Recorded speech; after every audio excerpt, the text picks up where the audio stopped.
بلوچستان کے شہر تربت کے ٹیچنگ اسپتال میں عالمی یوم HIV کے موقع پر ایک خصوصی تقریب کا انعقاد کیا گیا۔ یہ تقریب اسپتال کے اکیڈمک بلاک میں منعقد ہوئی، جس کا مقصد HIV ایڈز کے بارے میں شعور اجاگر کرنا اور اس کی روک تھام کے حوالے سے جدید رہنما اصولوں کا تبادلہ کرنا تھا۔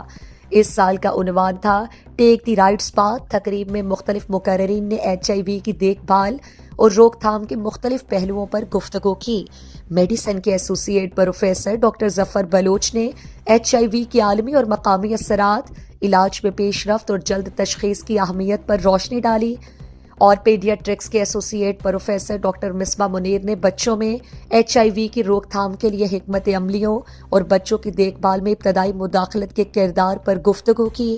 میڈیسن کے اسسٹنٹ پروفیسر ڈاکٹر فیروز نے اینٹی ریٹرو وائرل تھراپی اور کلینکل پریکٹس میں موجود چیلنجز پر روشنی ڈالی۔ میڈیسن کے اسسٹنٹ پروفیسر ڈاکٹر سسی نے صحت عامہ کے اقدامات، روک تھام کے حکمت عملیوں اور کمیونٹی کی شمولیت کی اہمیت پر زور دیا۔ کنسلٹنٹ گائنیکولوجسٹ ڈاکٹر فوزیہ بلوچ نے حاملہ خواتین میں HIV کی روک تھام اور والدین سے بچے میں منتقلی کے حوالے سے جدید رہنما اصولوں کا اشتراک کیا۔ تقریب میں صحت کی دیکھ بھال کے پیشہ ور افراد، طبی طلباء اور کمیونٹی ممبران شریک تھے۔